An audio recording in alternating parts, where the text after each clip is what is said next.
Assalamualaikum warahmatullahi wabarakatuh. Selamat pagi teman-teman podcast Aplah Tiga Sekawan. Kita kedatangan tamu anak muda, kedua wirausahawan. Pokoknya multi talenta nih orangnya, asik, ya kan? Pokoknya kita ngobrolin hari ini terkait dengan kongko wirausaha lah, gitu kan? Bagaimana merintis, jatuh, merintis lagi, jatuh lagi, sampai bener-bener bangun. Gitu. Oke, kita kenalkan teman kita pada pagi hari ini, Bang Khalid. Selamat pagi, Bang Khalid. Pagi teman-teman semua. Sehat, Bang? Sehat alhamdulillah. Gimana posisi nih? Aduh, Gimana ya? Begini aja bang. begini aja ya. Bang Khalid, Ya. tinggal di Pondok Aren, gitu kan, Bang. Kita punya podcast nih, studio podcast dari teman-teman Aplah Tiga Sekawan. Podcast ini memang bertujuan untuk mencari pengusaha-pengusaha muda, gitu kan, yang bisa menggali potensi yang minimal lah di Pondok Aren, kan. Mungkin kalau untuk nasional, tar dulu dah, kita ngomongin ketinggian, gitu kan, malu sama tetangga, gitu kan. Walaupun boleh ya. Walaupun boleh, gitu. Cuman upaya untuk kesana. Upaya kesana. Upaya tetap untuk kesana, gitu. Cuma kita sekarang ya merintis lah, ya kan, seperti tema kita hari ini, gitu kan. Bang, kegiatan Bang, kegiatan Abang sekarang apa sih? Gitu, ya. Kalau kegiatan yang sifatnya dapur ya, Siap. itu kita lagi menjalankan ada satu perusahaan itu yang sifatnya bersama teman-teman lah. Satu genre lah, satu aliran lah bisnisnya gitu. Terus yang personal, saya juga aktif di persewaan audio system untuk yang weekly lah, yang setiap minggu, setiap hari gitu kita biasanya bidang bisnisnya itu. Terus lainnya mungkin ekstranya ya, atau tambahan-tambahan kayak di sekolah tuh ada ekskul kan. Jadi bukan di sekolah doang. Bukan di sekolah doang. kita ada organisasi juga, kumpul sama teman-teman, diskusi dan lain-lain. Mungkin di situ. Itu kegiatan Abang gitu. Iya. Tapi terfokus terkait dengan usaha, Bang. Gitu kan, saya kenal Abang ya mungkin pertama dari organisasi dulu. Iya, betul. Terus berkembangnya zaman gitu kan. Kita masing-masing berkeluarga dan berusaha gitu kan. Usaha sekarang yang Abang jalanin terfokus ke apa? Industrinya ya, tidak jauh dari event. Industrinya tidak dari event. Iya, vendor, jualan talent gitu, terus konseptor misalkan gitu, atau satu kelompok acara dari 0 sampai Z misalkan. Ini sifatnya event. Gitu, secara keseluruhan. Mulainya gimana? Mulainya usaha tuh pertama gimana? Itu kan yang teman-teman nanti lihat gitu kan, denger nih mulainya gimana sih gitu. Siapa tahu mereka punya inisiatif tapi belum bisa bergerak gitu kan, karena mungkin memang ya ilmu kali ya penting gitu. Makanya saya mau nanya nih, mulainya gimana sih gitu untuk usaha yang seperti begitu? Kalau mulai sebetulnya jujur aja. Saya rasa dari lulus SMA nggak ada orang punya cita-cita jadi IO, atau nggak ada cita-cita jadi tukang son, nggak ada. Nggak ada ya? Orang tuh lebih ke cita-cita dokter, artis, gitu kan? jenderal, presiden mungkin, yang nggak ada cita-cita jadi tukang son, kayaknya nggak ada.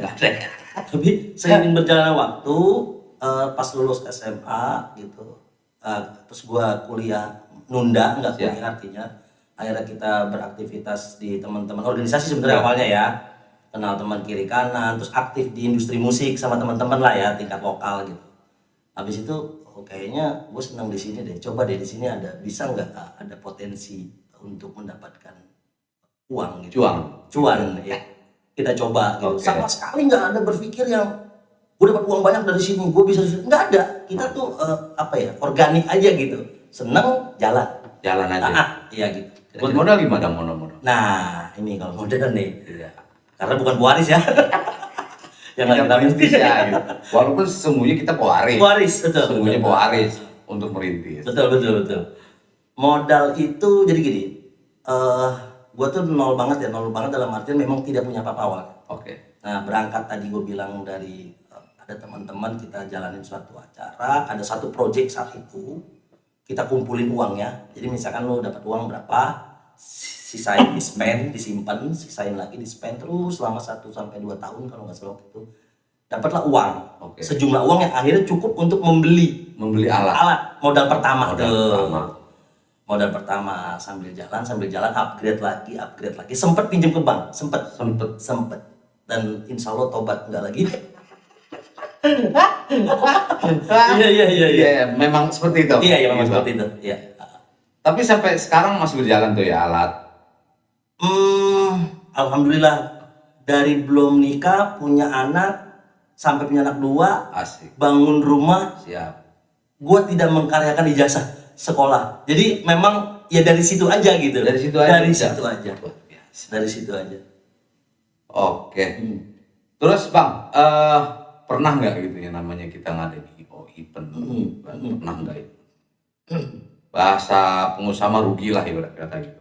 Karena kan kita nggak semuanya untung gitu. Betul, kan, nggak semuanya berjalan itu lancar-lancar aja. Gitu kan pasti ada batu, betul. Gitu kan, ada jalanan rusak gitu kan. Betul. Pernah nggak sih Bang gitu? Kalau nggak pernah nggak mungkin ya. Kalau nggak mungkin. Gitu. Pernah kita beberapa kali gagal. Bahkan kita buat di kecamatan kita sendiri ini ya. Itu pernah gagal.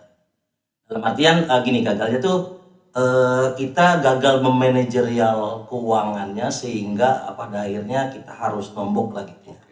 Minus gitu. Sementara semua kan harus dibayar. Betul. Jadi satu waktu berangkatnya tuh kita buat event misalkan promotor gitu ya. Kita undang band, kita pakai tiket, misalkan kita adakan sponsornya gitu. Tapi ternyata secara kalkulasi di akhir gitu tidak margin gitu, tidak meraih untung. Oke.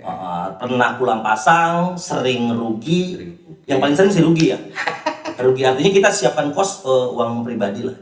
Atau kolektif kembali dari teman-teman panitia. Tapi yang penting kompak ya. Kompak sih. Yang penting kompak ya gitu. Tim lah yang penting. Betul. Itu karena memang ribet juga gitu kan. Kalau kita nombok sendiri kayaknya rungkat juga urusannya. Gitu kan. Bang, untuk wilayah jajahan nih. Asik wilayah jajahan. Wilayah project atau pekerjaan yang pernah saya ya. Saya pernah roadshow Jawa Barat. Roadshow Jawa Barat pernah sampai Cirebon ya. Roadshow Jawa Barat pernah. Member klien kebetulan lebih banyak kayaknya Jabodetabek dan Jakarta. Ya jadi Tangsel ada lah. Berangkat dari sini, tapi kalau saya lihat grafik banyak Jakarta. Karena mungkin di sana sentral ya. Banyak area event gitu. Sentral Jakarta. Iya kan, susah senangnya itu pasti ada, kan? Betul. Pasti ada. Apalagi urusan event kan kita nggak tahu cuaca. Apa Abang punya channel gitu terkait dengan cuaca gitu kan? Nyebrang laut juga pernah. Iya pernah dulu. Pernah juga ya nyebrang laut. Pernah, itu ada cerita lah sedikit, cuma ya udahlah. Bang, banyak anak muda yang mungkin sekarang karena memang udah banyaknya teknologi. Kegiatan itu apalagi nih Abang kan lebih banyak di musik gitu kan. Nah, terkait dengan isu-isu nih Bang, isu yang sekarang dikit-dikit harus bayar royalti gitu kan. Itu jadi kendala juga tuh Bang buat Abang gitu kan. Dalam artian wah, biasanya enak-enak aja itu menjadi apa ya? Ya sandungan juga gitu. Menurut Abang gimana tuh? Sebetulnya gue bukan musisi ya, tapi karena kita ada di industri itu, maka kurang lebih informasi yang gue terima gini, atau yang kira-kira ada 2 hal lah yang kira-kira gue bisa komentari soal ini ya. Pertama gini, kalau bicara royalti, gue setuju. Karena apa? Kasihan loh musisi kita nih. Mereka ada yang cuma punya lagu tapi akhirnya nggak ngapa-ngapain gitu. Nggak dapat apa-apa gitu. Tipis sekalinya dapat. Terus itu satu. Yang kedua, tapi juga dari sisi lain kasihan juga loh teman-teman yang ingin berkarya tapi belum menelurkan karyanya gitu. Belum punya karya. Mereka sekedar meng-cover untuk ngamen misalkan. Buat gue sih oke aja gitu. Selagi tidak komersilnya keterlaluan gitu. Makanya regulasi ini harus jelas dulu, diterima dulu sama semua orang dan dilihat dari beberapa sudut pandang sih. Jadi semua senang, enjoy semua. Jadi yang pencipta lagu, sekedar ngamen kafe itu juga Betul. kan jangan sampai lah. Iya, kasihan banget kan. kasihan. Gitu cuman berapa sih penghasilan Iya. temen-temen di kafe gitu Betul. kan. Butuh kebijaksanaan dari si bandnya lah. Misalkan dia di cover sama orang, terkonfirmasi atau tidak ke bandnya, maka si band itu butuh cross check dan juga butuh ke lapangan gitu. Oh, dilihat dulu siapa sih yang cover, sekomersil apa sih lagu gue dipakai gitu. Gitu sih harus diperhatiin Harus juga diperhatiin. sih. Iya. Bablasan aja. Iya, jangan bablas. Oke. Bang, untuk Tangerang Selatan nih, kita juga kan emang jalur dari dulu itu dari organisasi. Iya. Terus terkait dengan usaha juga, untuk Tangerang Selatan gimana sih Bang? Peluang untuk usaha di Tangerang Selatan itu seperti apa sih gitu? Tahu lah. Kita coba lihat dari sisi umum ya, dari kacamata semuanya luas. Semua. Ini tuh sentral bisnis, Pak. Sentral bisnis. Jadi kalau orang bilang susah nyari duit di Tangsel atau di Tangerang area, itu sebetulnya kita bacanya dari kacamata yang salah. Mungkin ya. Ini analisa saya aja gitu. Ya. Pertama, kenapa kita ini kan ada di segitiga juga, Bang. Ya, pengembang besar ada di sini. Ada di sini. Kalau kita bilang ada barisan 9 naga, mereka juga mangkal di sini. Mereka matok di sini gitu. Memang tidak semudah kita, peluang itu kan juga harus butuh relasi yang kuat ya. Ketika kita ini bisa dikerjakan. Bisa. Tapi lu mau masuk lewat jalur mana? Gitu kan? Atau kita mau ambil sisi bisnisnya apa nih? Jasa kah misalkan? Jasa apa yang gue bisa jual ya di area segitiga emas ini gitu. Gitu sih Bang. Jadi banyak hal sebetulnya potensi membacanya Bang. Membaca apa nih yang bisa diambil. Gue sendiri pribadi jujur bingung.